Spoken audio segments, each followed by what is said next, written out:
It is a child who grows up in a culture different from their parents' home culture. Often raised internationally or cross-culturally, belongs to a shared third culture of what we might call in-betweenness. Now, where does this idea of a third culture come from? There isn't, as far as I know, a fourth culture.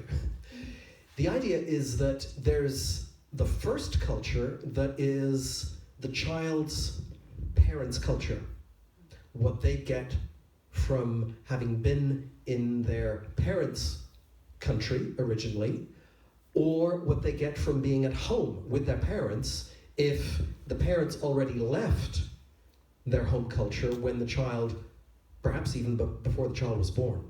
So let's imagine a Korean family coming to France, and their child was not born in Korea, was born here in France. That child will be a third culture kid, because they are going to have part of that original parents' culture from home, and hopefully speak Korean, getting it from their parents at home, and learn about Korean traditions and Korean food and all sorts of good Korean things. And then there's a second culture. What is that? The one they're growing up in, which would be France, if they're here. And the combination of those two cultures creates what we call a third culture, which is a mix of the two. That's why it's called a third culture, okay? That's where the idea comes from. Now, for some of you, you may just think, well, this is normal. Living cross-culturally, we've been doing this for years with our family. And that may be true. That feels normal. But what feels normal to us still shapes, especially our children, very deeply. Because there's all kinds of questions that are raised about identity and roots and belonging and who am I and where am I from? So common contexts for this population, if we can call them a population group within the world, any expatriate family, for whatever reason, people working in international schools because they've come from different countries to work there, or children learning in international schools who may be from a variety of backgrounds, some of them military, diplomatic, not so much here in Manosque, missionaries, people working in NGOs, non-government organizations, and international workers, people working for major international companies or international projects around the world. So this shared culture of in-betweenness, let's think about that. This third culture, it's not a passport, it's not a place, it is this shared experience of living between cultures. And what the third culture kid has in common is that feeling and that experience with other TCKs. Even if those other TCKs have a different mix to their background. And so children don't feel fully part of their parents' culture or part of what we might call the host culture, France, if it's France. Instead, they belong most easily with people who share this in-between experience. Here's a quote from someone who's written quite a lot about this. Third culture kids build relationships to all of the cultures while not having full ownership in any. And so that does raise the question, well, where do I belong? Because I'm living between all these different cultures. There are frequent transitions and goodbyes, adapting language, behavior, and identity, feeling like when I speak one language, I'm kind of a little bit of a different person than when I speak a different language. Is it still the same me? High awareness. This is something that TCKs typically have. They're very aware of cultural distinctives because they've had to adapt to different ways of doing things and try to fit in. there's also the issue of hidden grief. You know what grief is? Grief is that sad feeling that you get when you experience loss. Where do the losses come from for TCKs? The transitions and the goodbyes. Some TCKs live 2-3 years here, and then 2-3 years somewhere else, and then, if you think of these international, the parents who work for international organizations, or maybe for the military, they may not spend a lot of time in one place. They may have to move on. And that can be difficult. We'll be talking a little bit more about grief in a moment. Let's talk about square heads and round heads. This is one way that when I'm talking to TCKs, and some of these TCKs are trying to figure out, well, who am I? Where do I belong? I talk about this. So, the square heads, it doesn't really matter, it's just a figure of speech, okay? Square heads, round heads. The square head is how I am in my passport or my parents' culture. This is the me linked to my parents' culture. And the round heads, these are the people in my host culture. So, if I'm in France, these are the people in France. Okay, we're different. Of course we're different. After a while, I'm going to integrate. It's going to take time, but I will never be a round head. I will never be totally, fully French. I will be a mix. So there we've got this kind of squiggly mix. On the outside, I'm a square head. On the inside, part square head, part round head. And then if I go back to my home culture, after years and years of being in a country like France, what happens? Who am I? Well, again, I'm still this mix. I'm just going to take the example of Korea again. Any Koreans here? Okay, one Korean. If my parents are Korean, I'm Korean too, because my parents are Korean. I grew up in France, and then when I'm, let's say, 16, we all go back to Korea. I look Korean. I don't, but I'm going to look Korean. People in Korea are going to think I am fully Korean and nothing but Korean. How do I feel on the inside? I don't feel very Korean. I feel partly Korean, but I feel partly French, but not totally either. Okay? And so how other people treat me is not going to fit, and what they expect from me is not really going to fit with how I really am and who I really am. Because I have not followed all the details of what's happened in Korea over all these years. Some of it I'm going to be getting through social media. But if I've spent, let's say, 10 years of my life in France, my real friends, my close friends are friends here. Now, they may not be French. If I'm in an international school like the one here, they will be from all sorts of countries. So we're all together in this big mix of TCKs. Okay, let's think about younger children.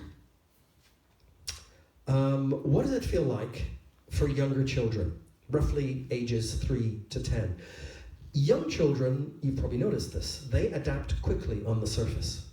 They pick up languages, routines, and behaviors with incredible speed. And because of this, adults may assume that transitions are easy for them.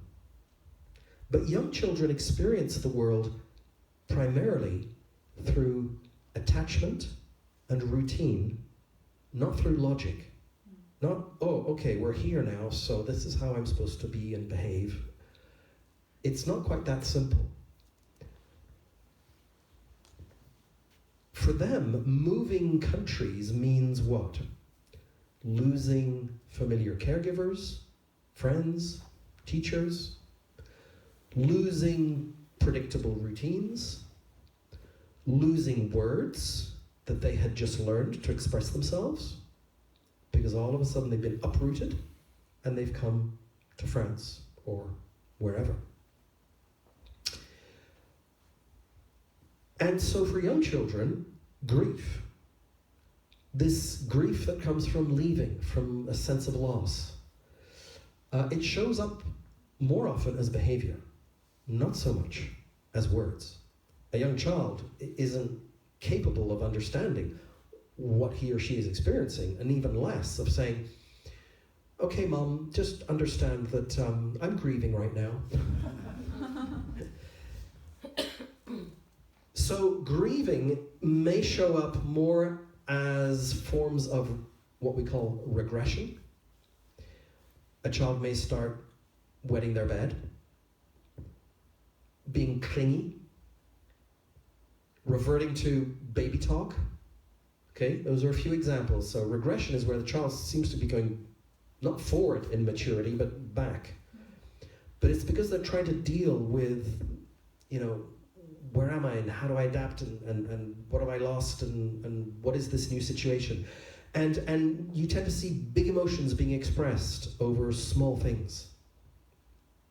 Increased anxiety sometimes, increased tantrums. Do you know what a tantrum is? A child who screams when they want something and they don't get it.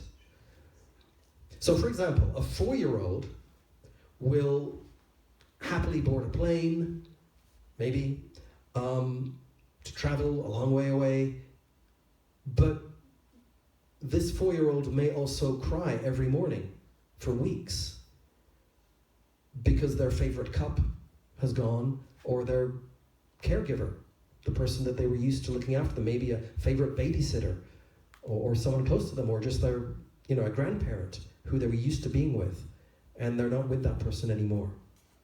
And so they're grieving that loss. So I think a key message for parents is that adaptability does not mean an absence of loss. There is still that loss that's going on, even if the child is slowly, hopefully, adapting. But it's going to take time. What do younger children need? They need safety, a sense of safety, repetition, so that they can know that, yeah, this is normal, this is how things go, this is what's happening next. Reassurance. When they move to another culture, what are they dealing with? The unknown. So they need things that will help them feel secure, like familiar routines.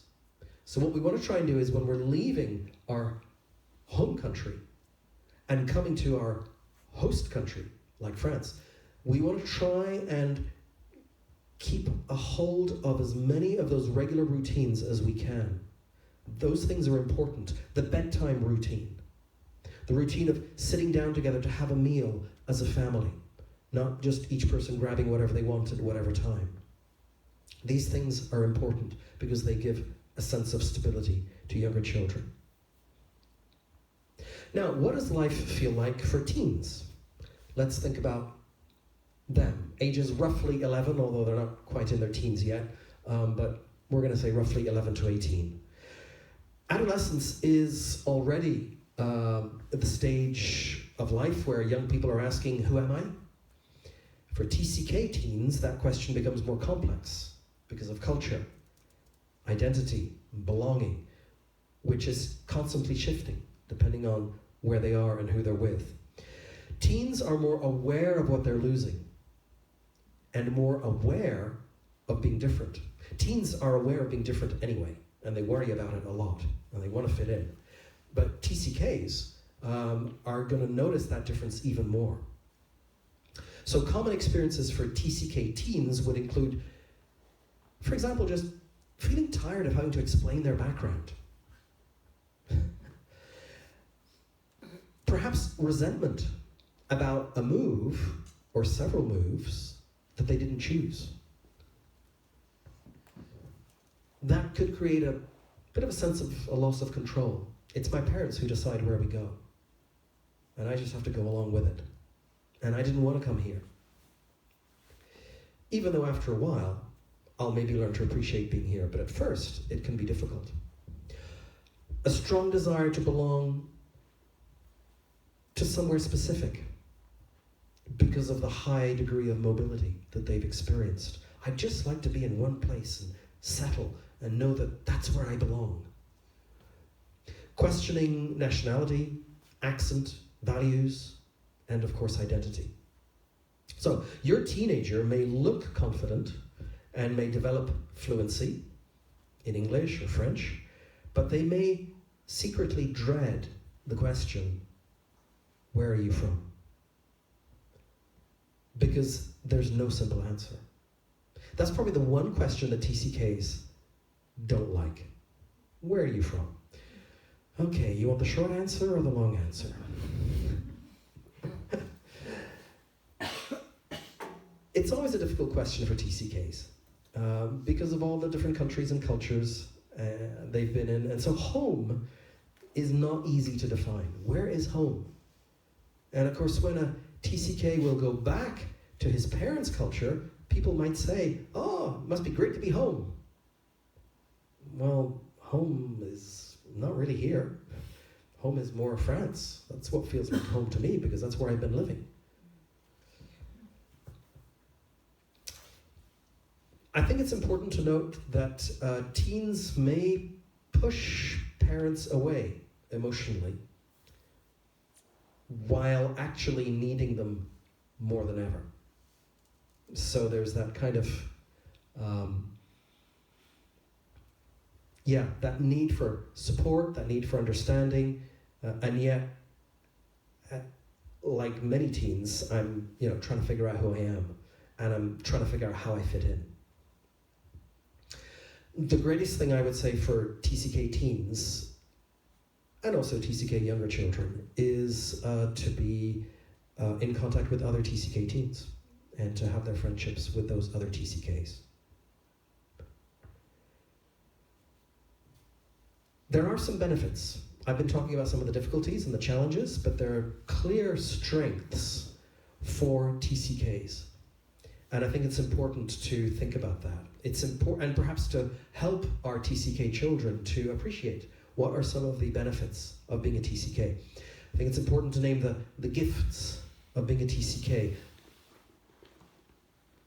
But we shouldn't just dismiss the challenges. We need to see the whole picture. What we notice in younger children who are TCKs, these are tendencies, okay? These are not absolutes. But younger children tend to have a natural empathy towards differences. There's this, what we might call, cultural intelligence that's slowly developing. Understanding that, differences need not be a barrier. Differences are something that's a cool thing. And of course, ease and adaptability with multicultural or multilingual settings. There's a curiosity, and tends to be an openness to new things, to new people. And then with teens, we get that as well, and we also get strong social awareness and the ability to navigate diverse peer groups, to fit in with this group and with this group, and to figure out how to fit in. If you think about a monocultural child who's only ever grown up in one culture, they speak only one language, they've only ever known one set of values and ways of doing things and routines, and it's really very different from the TCK child who's been exposed to many different ways of doing things. There's this global perspective. And perhaps with that, the development of a higher degree of critical thinking. Understanding some of these differences and being able to discuss them and think about them critically in a positive way. Here's a quote from an adult TCK, someone who's now an adult but who used to be a child as a TCK. I learned early that there is more than one right way to live in terms of culture, right? There's not just, well, the French, they're the best at everything, of course, you know? No, there's good and stuff that we like and stuff we don't like so much in every single culture in the world. And what we'll try and do is appreciate and integrate what we like and learn to tolerate perhaps what we don't like so much.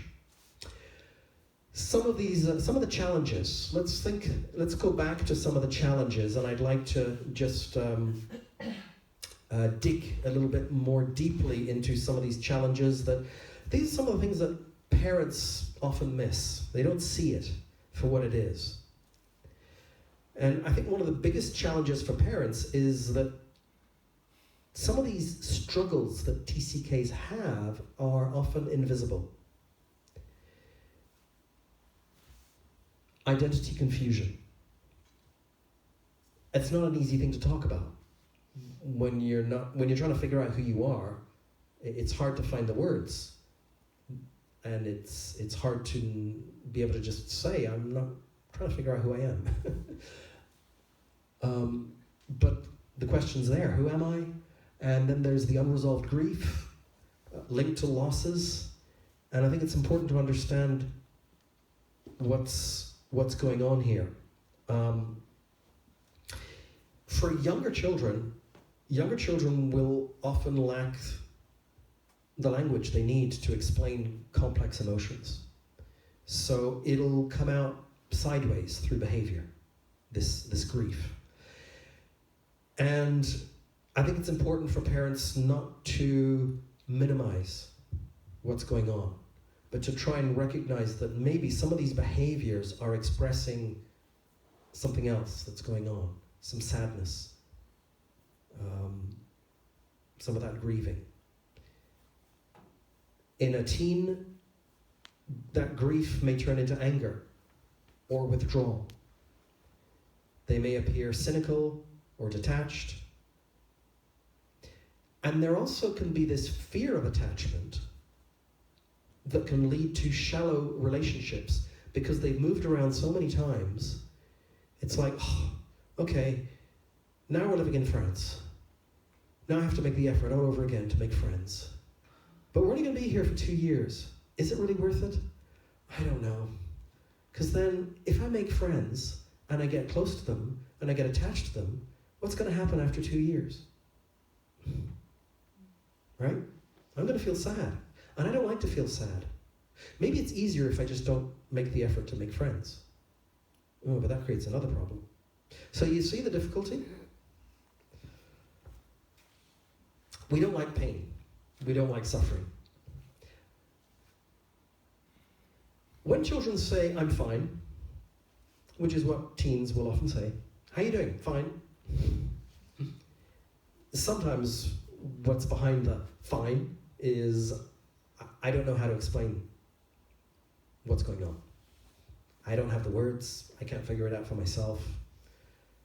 So maybe we need to not be intrusive, but just probe a little more sometimes, especially if we see some of these behaviors of anger or withdrawal, which are not characteristic of our children. Maybe we need to just ask them, well, you know, how are you feeling about being here in France? How's it going for you, really? What does it feel like? Are you feeling different? Or are you feeling like, you know, you're able to understand others and to be understood by others? Do you feel like you're fitting in? Is it hard? What's the hardest thing for you? So we can ask open-ended questions, not closed question. You know the difference between a closed question and an open question? A closed question is, well, you're doing fine, aren't you? Mm-hmm. Yeah, it's all good? Yeah, okay. It's kind of like, okay, the only answer is yes or no. But an open question really leaves space for the child or the teenager to talk about how they're doing. And of course, they're not going to talk about how they're doing if they feel judged, or if we minimize it or dismiss it. So we really need to listen. Parents often carry their own complex emotions.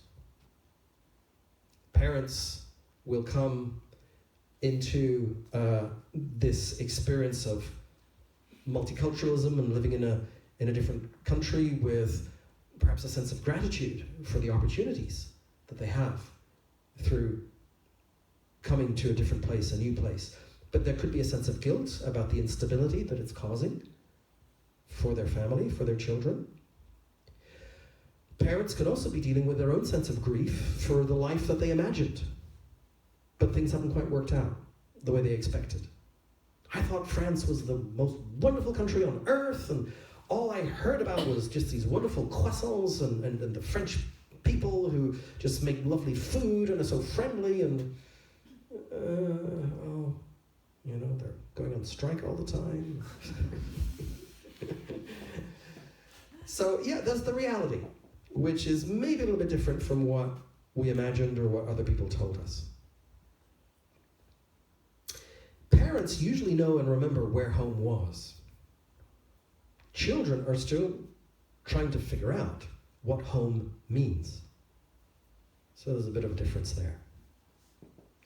How can we support younger TCKs? Younger children, like I said, need safety, predictability, but they also need permission to feel. Just to feel what they're feeling. And so you can provide practical support to your younger children, if you have them, by helping them or naming for them, helping them to name or naming for them some of those losses, and just to name them out loud. To say something like, you miss your friend, don't you? Okay, we're talking about a loss here. A friend from somewhere, another country where they lived, or maybe their home culture, where they were before coming here. We're going to try and maintain routines across moves, like I said. And then inviting kids to use play or drawing or stories to help them process changes. And in that regard, we don't have time to go into all sorts of examples of that, but this book is full of really good examples. And so if you are a parent and you're interested in this topic and you want to know how to support your child as a TCK, I would really encourage you to get this book, okay? This book exists in Japanese and in Chinese as well, all right? So I don't think it's in French, but it's very easy to understand and easy to read, and it has lots of practical suggestions for parents. We might also help our younger children by looking at photos and revisiting memories that help to provide context.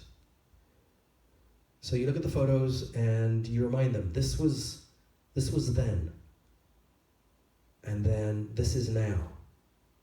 And one day we'll go back to some of this, but it'll feel different because you'll be older and different. And the things and the people that we knew back there will have grown older and things will have changed. So we need to prepare our children for the next transition or just going on a visit back to the home culture. I think it's important to remember that children don't need us to remove their sadness. They don't need us to try and fix it. You don't want to fix the sadness. The sadness is normal. It's there because of the sense of loss. So children just need us to sit with it, to be okay with it, to let it be there. If you're not comfortable with your own sadness, you'll make it harder for your child to express his or her sadness.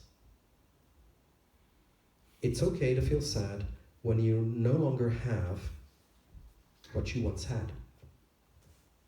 Okay? And that applies to all sorts of things in life.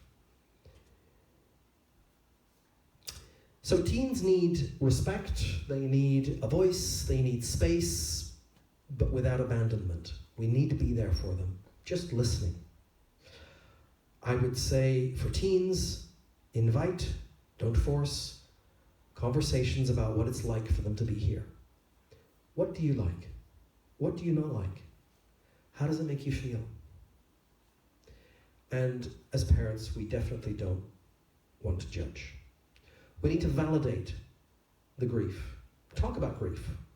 It's a normal, natural process. It's not comfortable, But it happens. It's a response, a normal response to losing things that we're attached to. And there may be some anger that's there. And I think it's okay to feel angry over something that's been taken away from you. It's not a bad thing. I think it's helpful to let teens define their cultural identity in their own words. How would you define yourself? Now, the whole idea of being a TCK can help. What are TCKs? Oh, okay, well, yeah, that fits. But then try and encourage them to describe that feeling in their own words. And we want to encourage them to maintain long-term friendships. That is important. So that they're not just going from one context to another and not engaging with their peers. Peers are English word for children of their own age. Let's talk a little bit more about, difficulty with belonging, where is home, where are my roots? Yeah, these are all some of the questions that TCKs will ask themselves. Where do I belong? Transitions. We need to talk about this issue of transition and repatriation. This is a big challenge. Transitions are not just logistical events. They do obviously involve logistics, getting from one place to another, but they are emotional experiences. For TCKs, every move, whether it's to a new country or back to their passport country, involves layers of loss. Even when the change is positive. Even when we've all decided as a family, yeah, let's all move back home, or let's go to this other country. And maybe we try and get our children involved in the decision-making and the process. But there's still going to be a sense of loss, even though we're happy to go to a new place that we're going to discover. Repatriation, which means going back to your original country, your original culture, that is often the hardest transition. And we don't expect it to be. We think that we're going back to what we know. We think we're all going back to what is familiar. But it's not familiar anymore to the TCK. He hasn't been there for years. And what we'll discover is that even for us as adults going back, things have changed, and I've changed, and my outlook on life has changed, and I begin to see things in this home culture of mine that I don't think I like quite so much. But before, it was just normal. That's all I knew. And now there's little things that bother me. Well, that's because we've experienced other cultures, and so we become much more aware of our own culture because we become aware of other cultures that we've lived in.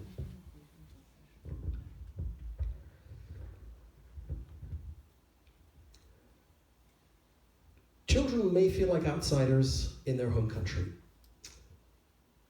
And so there's an emotional lag after a move.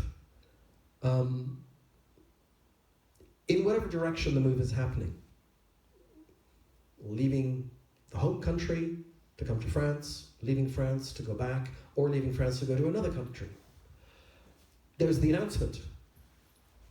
Well, it's the parents who announce it at some point. We're going to move, we're going to go to... Now, hopefully, if the children are younger, then it's just going to come as an announcement. It's the parents who decide. But as children get older, if we can include them and help them prepare for this decision, because it's a major decision for everybody involved. But it is the parents' plan. It's not so much the children's plan. And the children will feel anxiety. That's normal. What? Going to France? Where is that? Oh, but what about my friends? What about family, grandparents? What are we going to do there? No, I don't want to go. Then there's the departure. Departure time, it's all about feeling busy and rushed, getting everything ready, shock and excitement of coming to this strange country. Arrival. Oh, we made it. Relief for parents. Survival mode, perhaps. Also for the parents, but certainly for the children. Oh, no, I've got to fit in. Oh, I've got to learn this language. And how do they do things here? And once you kind of get over that, what we call honeymoon period, you know, that first excitement of everything new, everything fascinating, then there's that dip. Like, oh, this is difficult. Oh my goodness. Even when you go back to your home culture, and that's what we don't expect. We don't expect this emotional dip when we go back to our home culture, but it'll be there too, with elements of grief and anger and perhaps regression, like I said. And that's going to be delayed. There's going to be like a lag, you know, like jet lag. It's going to happen later, maybe 1 to 6 months later. All of a sudden, it's like, this is not how I imagined it. This is harder than I thought it would be. I'm not sure I really like it here. And then we begin to integrate more and more as time goes by, with a sense of belonging that slowly builds or rebuilds if we're talking about repatriation. For younger children in this process, there may be confusion about what is permanent.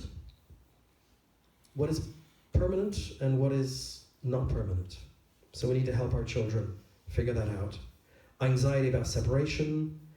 For teens, anger perhaps and resistance to a move that they did not choose. Perhaps a deep sense of injustice, a loss of control.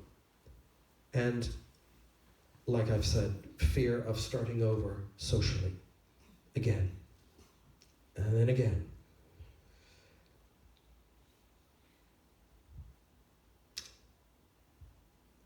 These are some of them. There are some common things that tend to happen in this phase. Being told, you must be happy to be back home. No. And feeling disconnected with other children in that culture because we've been away for so long. And the teen in particular will realize that they have changed more than they expected. Here's what a TCK said. Going back was harder, going back to their home parents' culture and country. Going back was harder than leaving because everyone assumed it would be easy.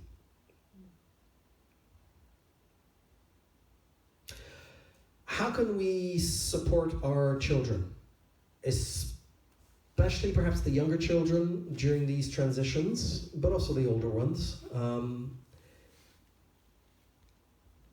I think it's helpful to create rituals for saying goodbye. We need to say goodbye to people, and we need to say goodbye to places. And I would recommend, like with a younger child, helping them understand by slowly counting down to the day when you're going to be leaving. Use a calendar and mark it on a calendar, and you can say, okay, this is where we are today. There's this number of days left, or sleeps. Perhaps really young children think in terms of how many nights. And so let's figure out on this calendar of our activities, when's going to be the last time that you will go to this place. So let's not wait until it's the very last time. Let's anticipate. Let's see when is going to be the second to last time that we go to your favorite park, or the swimming pool that you love to go to, or such and such a place, or to see such and such a person. So that when we go for the second to last time, we can then say to our younger child, okay, now the next time we come, it'll be to say goodbye. Okay? So we're going to come back one more time to this favorite place, this park, or whatever, wherever it is that you're used to coming and that you enjoy being, and the next time we'll come to say goodbye. And so you prepare the child. And that can become kind of like a ritual with people and places. And of course, the people and the places that the child is the most attached to, that's where it's really important to do that, to help them process the leaving, the relinquishing, the letting go, and the grief. that's going to come with it.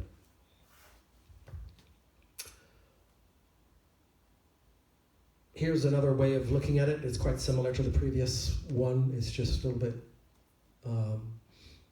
you got the honeymoon phase, exciting change, new and fun. Then you got the dip, the hidden grief, sad and overwhelmed, and then starting to cope, getting better, because we're in the adjustment phase. And so the hardest moments often come after everything looks settled, because actually it's going to take more time before it really is settled.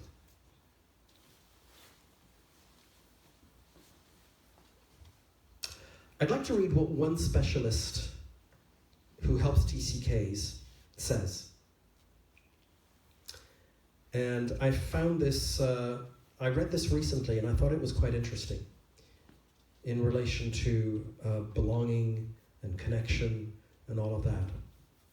For third culture kids, the question, where are you from, is always difficult, like I said. Today, in a world shaped by social media, another question becomes just as important. Where do you truly belong? Social media can make repatriation harder for TCKs.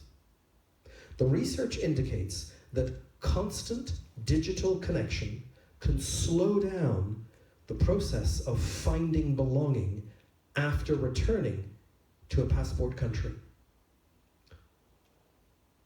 Social media helps us stay connected, but it often keeps us living in the past. We see photos, stories, and updates from people and places we once called home. This can feel comforting, but it can also trap us. We may feel physically present in one place, but emotionally still living somewhere else. Online connection gives us information about people, but it doesn't give us shared life. We may know what someone ate for lunch, but we don't share the silence of a car ride or the laughter over a long meal. For TCKs, this matters deeply. Belonging grows through shared experiences, not through watching each other from a distance. It is not realistic to leave the digital world. It's part of our lives, and certainly part of our teenagers' lives. For many in global life and work, social media is part of everyday communication. The real question is not whether we disconnect, but how we live in the present. The task for the modern TCK is to move from connectivity to community. Digital ties can remain, but they must not become a way to escape the discomfort of being in the present. This is where real growth happens. Learning to belong is like preparing for marriage. A healthy marriage cannot be learned only through books, podcasts, or whatever. It is learned in community, through real relationships, dealing with conflict, offering forgiveness, commitment. In the same way, TCKs learn to build a sense of home by showing up, being there, being known, and staying present, even when it feels awkward or lonely.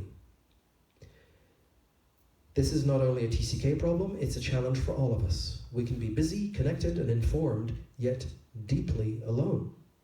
Businesses, organizations, college campuses, and work environments can look strong online.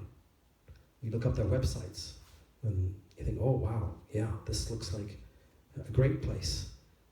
But in reality, when you're part of it, you may discover that it's weak in shared life. In other words, home is not found on a screen. It is built slowly through presence, patience, and real relationships. When we choose community over comfort, we create space where belonging can grow, not only for TCKs, but for all of us. End of quote. I thought that was kind of interesting in terms of being aware of how, some of our teens and maybe some of us as adults can kind of stay stuck with the past connections through social media. rather than integrating fully in the new place where we are. Okay, let's think a little bit more. Emotional adjustment lags behind logistics. Yes, the hardest behaviors often come later. Okay, we've talked about that. All of that takes time. How can parents help even a little bit more with all of this? What are some last things that we can say? And then you might have some questions before I close. So, these are some of the things that kind of we've said already. I just want to underline them. Name loss and mixed emotions. It's good to talk about endings before beginnings. You got to end. Try and bring closure. Try and end well where you are. Close this chapter before beginning a new chapter. Let's name what will be missed. People, places, routines. Let's try and involve children in planning as much as we can, age appropriate. Let's create those goodbye rituals and help them to realize what's happening and what's going to happen. And then during the move,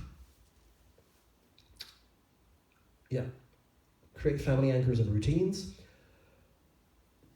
During the move, maintain familiar routines wherever possible.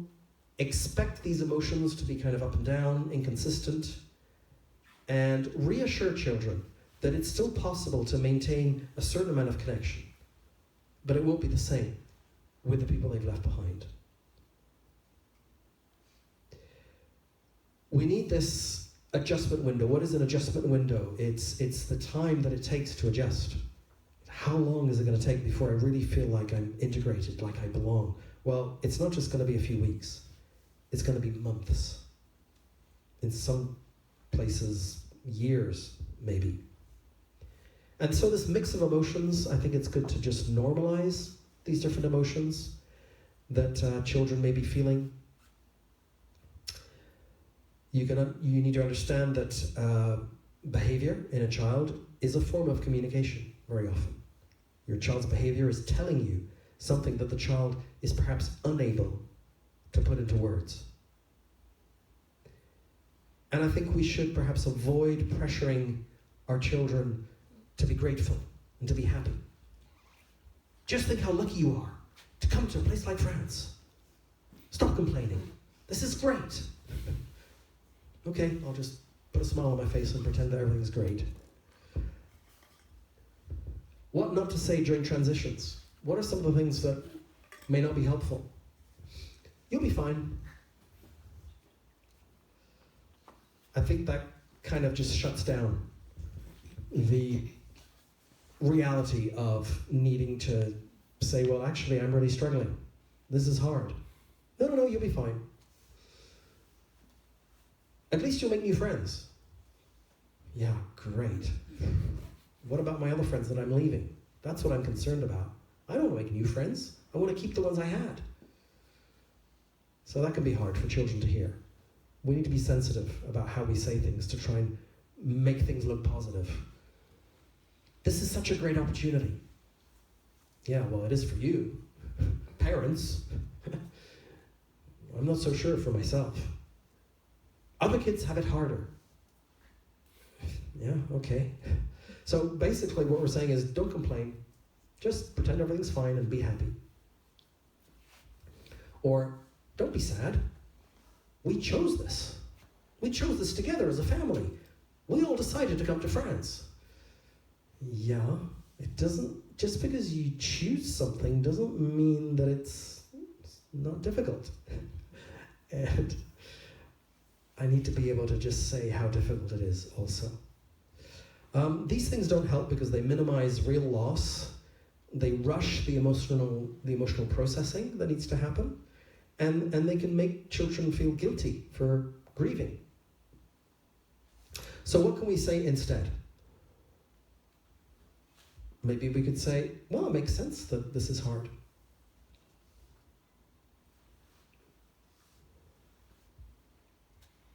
You can miss people. That's normal. And still be excited. We're dealing with two emotions here that the child may be feeling at one time. It's that ambivalence. It's yeah, I am excited about some of the new things that we're going to do and see, and I'm also really sad. Is that normal? Yes. Those two can be together. That's not a problem. We can just say to our child, I'm here with you in this. I understand. It's okay. It's okay to feel sad. I'm kind of feeling sad too, even though I've chosen to come to France for my new job or whatever. And maybe we can just simply say, you don't have to feel grateful right now. Because what we want is our children to be honest about what they're feeling and not have to pretend that everything's just great, everything's just fine. Comfort comes from connection, not correction. Oh, you shouldn't be feeling that way. Okay? So, what can we take away from all of this? And then I'll see if you've got any questions. TCKs are not rootless. They are rooted differently. They have lots of roots in all sorts of different places. Adaptability, their ability to adapt, can hide the grief that is also there. So let's be aware of it. Let's allow it to just be there and to be what it is. Connection matters more than correction, like what I said.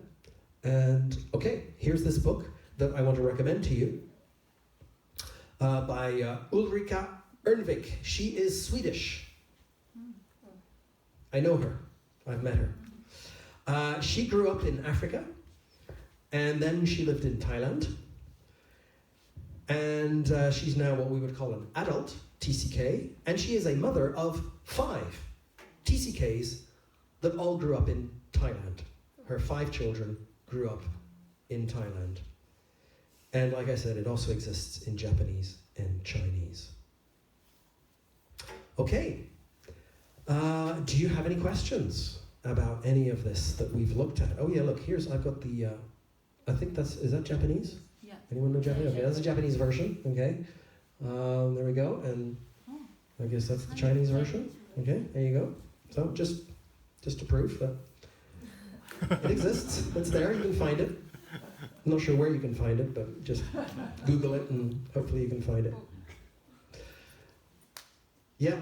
I was wondering if there's any distinction to be made between a child that grew up for a few years in one culture, okay, you're talking about Korea, so a child grew up for 5 years in Korea and then moved to France, and a child who was born in France to Korean parents, like they're not grieving loss because they don't know what they Right. lost. So there's not going to be that loss or that transition.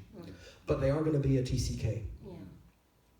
Because they're going to adopt a part of their parents' culture, routines, ways of being, thinking, values, food, all sorts of wonderful things from Korea, plus everything that happens here. And so again, it's that mix. Yeah. Plus, probably when they go back home, there is nothing common for them. They are in a foreign country. No. Yeah. And yet they look Like the whole country, true. Korean because their parents are both Korean. Yeah. And they feel quite un-Korean. They may have a Korean passport, but it's like, what is it? I don't feel Korean. They may feel more French if they've spent a significant part of their growing up lives here. They really may think more like the French think, or more like the international community that they've been with. And what's interesting, even more interesting, is when, well, this is what happened to my kids, when both parents are not from the same culture. Yeah, that's true. My wife is Swiss, with a Swiss-German mother, a Swiss-French father. She was born in Angola, Africa, Portuguese colony at the time, grew up speaking 7 languages fluently. Wow. Okay, Portuguese. Well, then they moved to another country because there was a war in Angola. They moved to Namibia, which is where they speak Afrikaans. So my wife grew up speaking Swiss German, High German, French, English, Afrikaans, Ubuntu, which was the local language. And did I say Portuguese? Well, anyway, whatever. And so she's from all of that background, African. She's kind of like a white African, you know. That's kind of, she feels African on the inside to a certain degree, but she's just big mix. And then there's me with my background. And so our kids, it's like our poor kids. What are they? Where do they belong? Who are they? Oh. So, you know, Swiss mother, but doesn't really feel Swiss. And my wife says she had decided when she was younger she was never going to marry a Swiss person. Because she found out the Swiss people are too rigid and you know, and she was just very international in her upbringing and her values and her outlook on life. So it's a good thing that I wasn't Swiss. I am Swiss now, but I became Swiss through her. Okay, I cheated to become Swiss. You can become Swiss after 6 years of marriage. You can get Swiss passport, so I did. But yeah, it's kind of interesting. The more the mix, you know, of you know, parents who are from different nationalities, then yeah. I have a question. Is it normal? So I have a 5-year-old, and within 5 years we moved to 3 different countries. Mm-hmm. And so now she would still like, yeah, the one we were in Congo or we were in Dubai. Is it normal that she would really like compare? Like when we have discussions, yeah, it was in Congo or it was in Dubai. And also my kid, they're confused, I think. So they're dual, they are Filipino, but never lived in the Philippines, and they are French.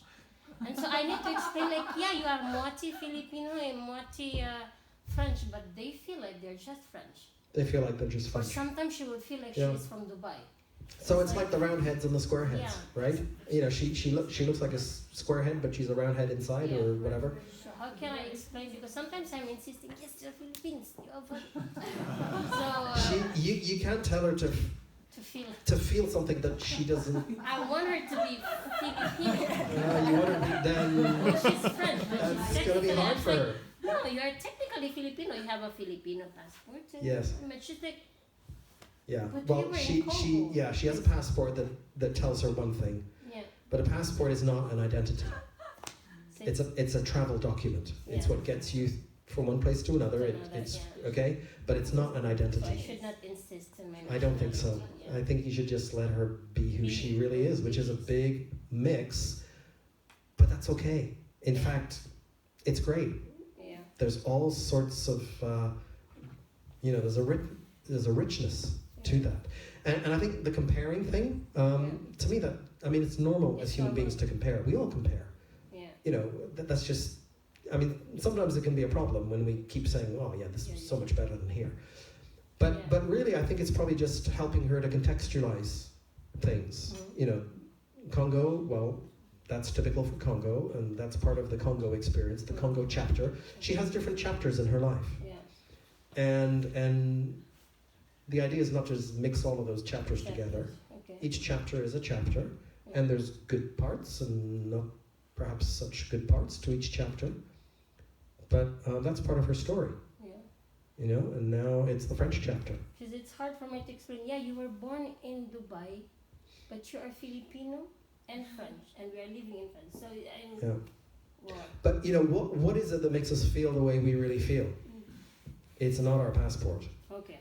It's not, you know, the fact that people tell us. That, I mean, I was born in Canada, okay? That's what makes me Canadian. My parents are not Canadian, neither of them. I'm the only Canadian in my family, and I did not grow up there.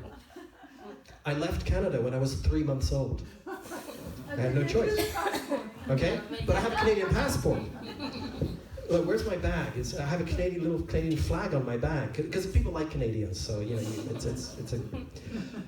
But I've never really felt Canadian. I mean, I can't play ice hockey, you know, so I can't be a true Canadian. Oh, you're not Canadian. I'm not Canadian. I'm just not Canadian. You're right.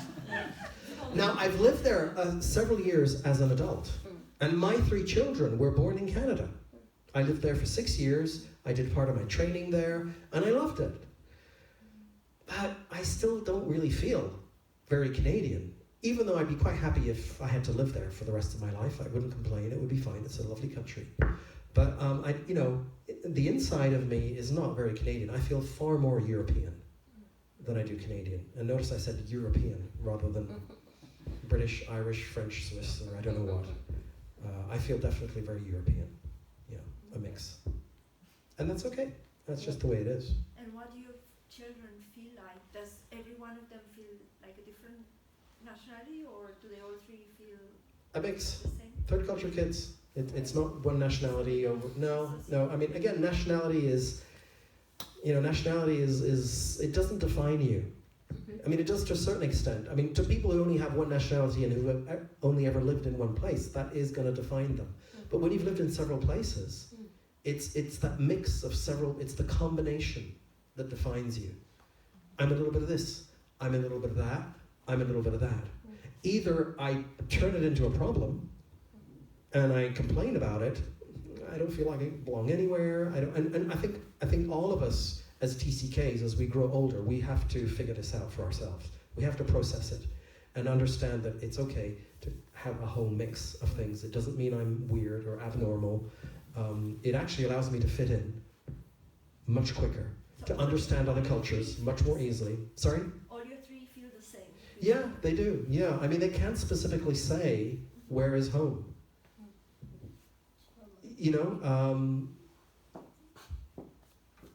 I suppose the irony is that for them, France feels more like home than anywhere else, because this is the country where they spent most of their childhood. And yet, none of them are French.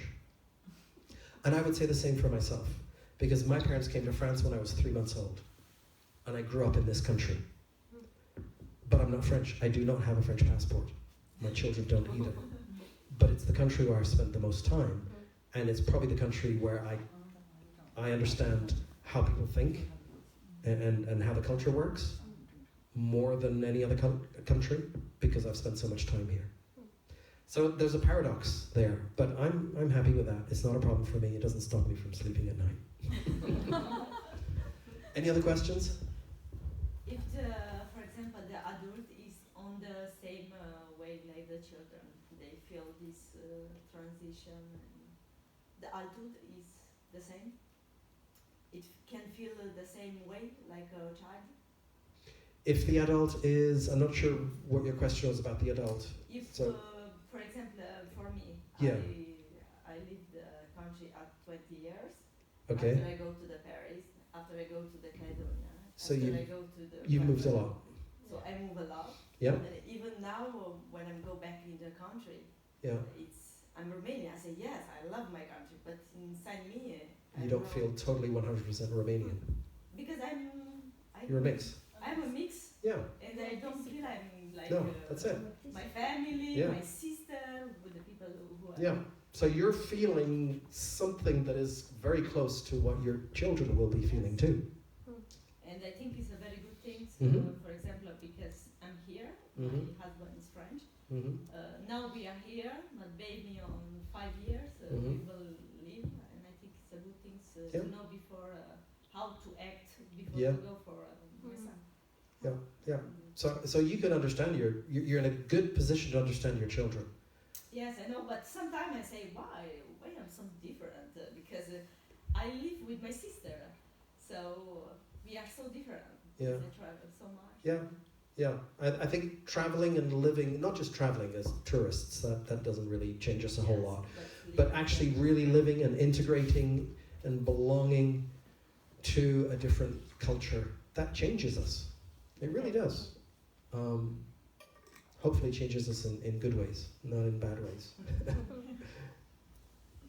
You say it's hard for them to find their identity. What are ways that you can help teenagers come to terms with their identity, besides maybe reading a book? Yeah. I think just letting them know that it's okay to feel the way they feel.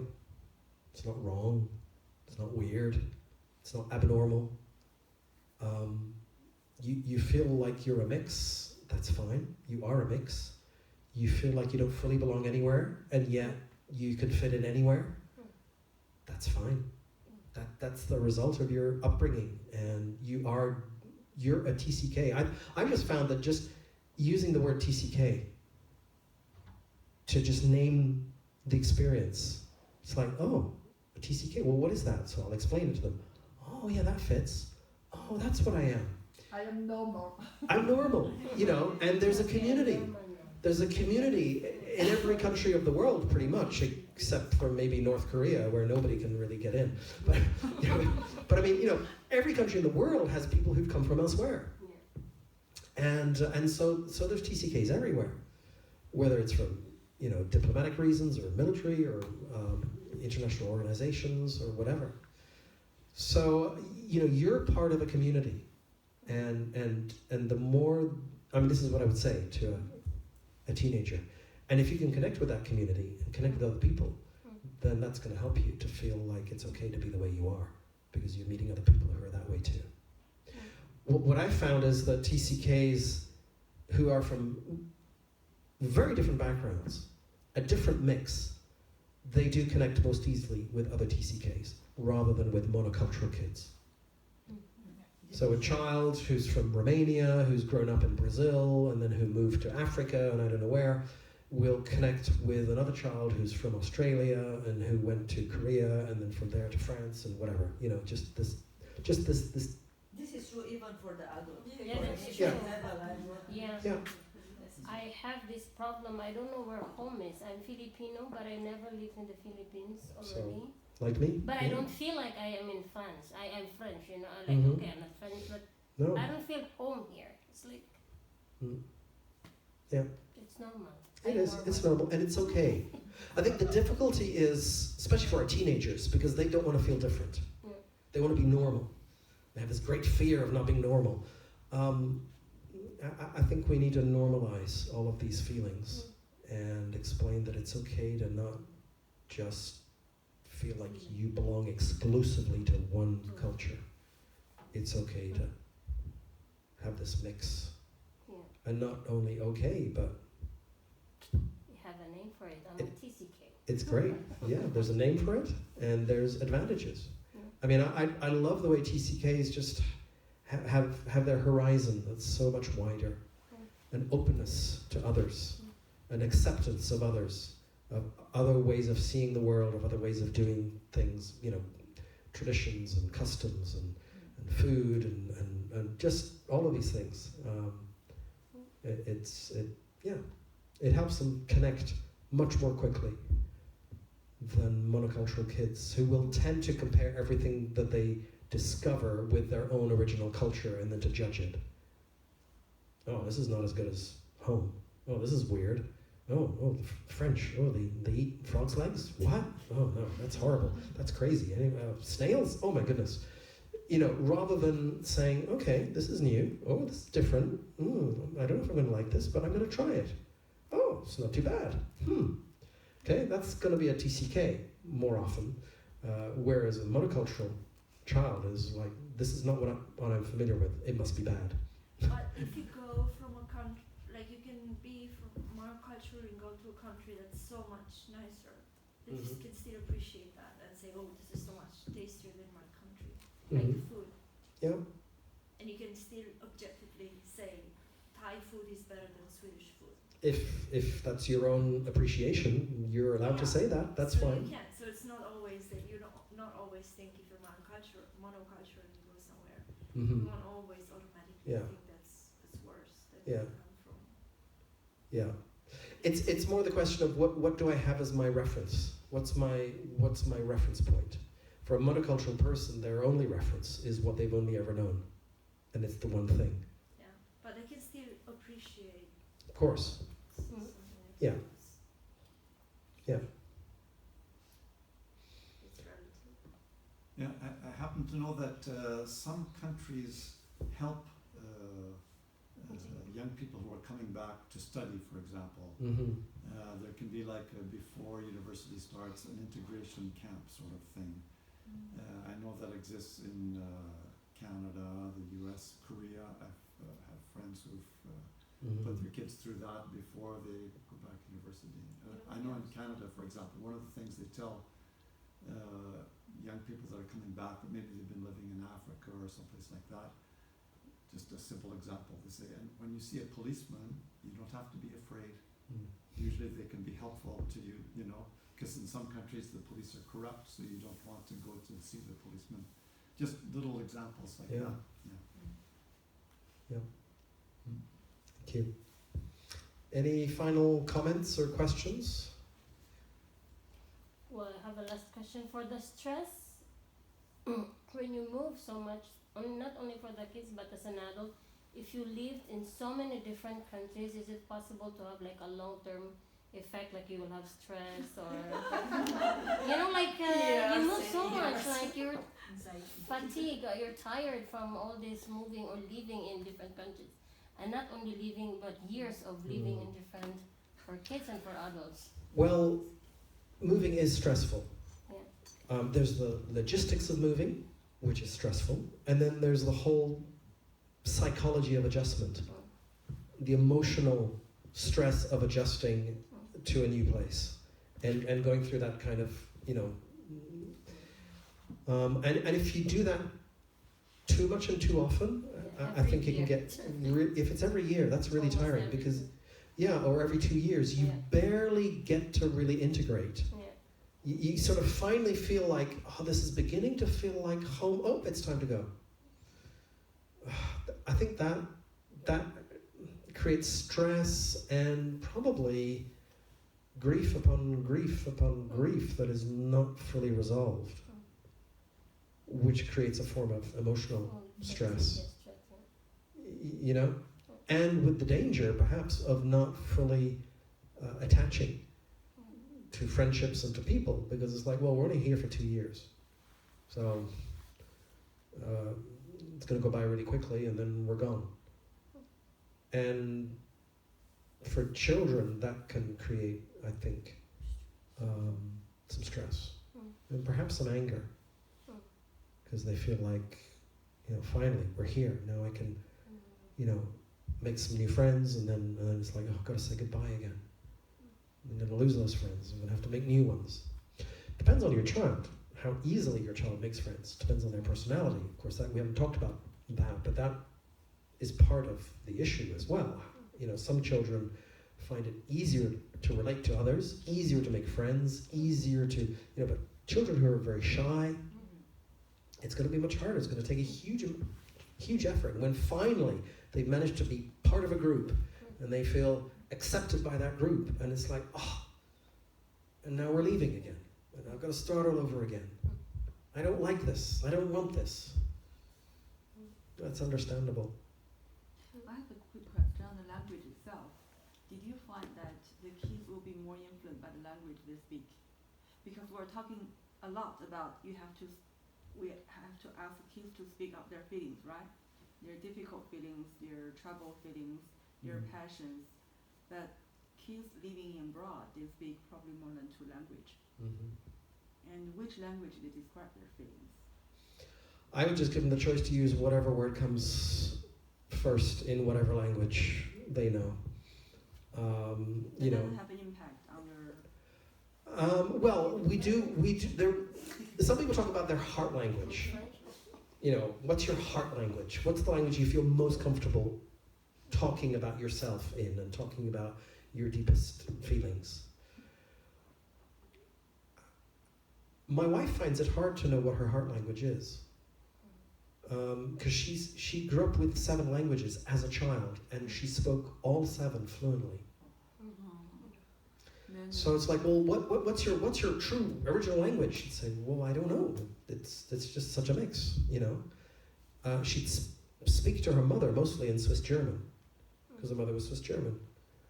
She'd speak to her father more in French, because he was French speaking, but he also spoke Swiss German. With the people around, she'd speak a mix of Portuguese and Ubuntu and later Afrikaans, and in her boarding school, that's where she got what they call High German, the German they speak in Germany and not in Swiss Germany, because she was in a boarding school where all of that was in German. She just kind of uses whatever language is most accessible at that time. Right now it tends to be French, but sometimes it'll be English. Sorry, I thought you were done. Yeah. I think you will know that when they are older, and when they have problems, you see the language they use. Yeah. We see that in our family, because we have one of our children When she has problems, she talks in English. Okay. Yeah. I Interesting. I think that basically because language is the container Mm-hmm. of the culture. Yeah. You are not only speaking one language, you are speaking actually what behind the language is a whole your culture. value system, Yeah. your judgment, Yes. know, how you see things right or wrong. Mm-hmm. And so, take my self-example, if I use English, it's only my work language. Mm-hmm. My work language means logical, means reasoning, means self-proving. But for Chinese, for me, it's more emotional. Okay. When I judge, when I try to differentiate my value system. Mm. So that's why I'm saying that if kids, they don't know what's their dominant language, I would little bit anxious about how they, you know what I mean? If they don't have a root belief, who am I? Mm-hmm. Then I don't know what the other culture looks like. Because you don't have the boundaries, so you don't understand the difference. And then there will be I mean, for most kids, it'll probably be their home language more than the language they speak outside. You know, tend to be the language that they can express feelings with more easily. Home language. Probably. With the parents, but not with their brothers and sisters. Yeah. Yeah, that can be different. Because with the brothers and sisters, and they Yeah. will talk probably Yeah. French, and Yeah. with their parents, they will talk the language of the family. Yeah. I'm not a specialist in this area of linguistics and languages and all of that. So but I wouldn't try and insist too much to make sure they have this one language that they can really. I mean, language is important, incredibly important, but you've got to have the one language that you need in order to express yourself, your feelings. Well, I think the important thing is to be able to express what you're feeling one way or another. Just use whatever language comes, Yeah, our experience, so mom French and dad American, and sometimes go to the United States, sometimes come to France. I noticed as a teenager that we'd speak mostly in French here, and we go to the States and we speak mostly French for a few months. And then slowly we'd start all speaking English because we were very influenced by what was around us. We come back here and we speak English for a while, for a few months, until the culture kind of overtook us and we all started speaking French more in the family. And of course, both could be used, but it was just like what I saw a very heavy influence of what's around us. Okay, well, these are all interesting things, but I'm going to give the microphone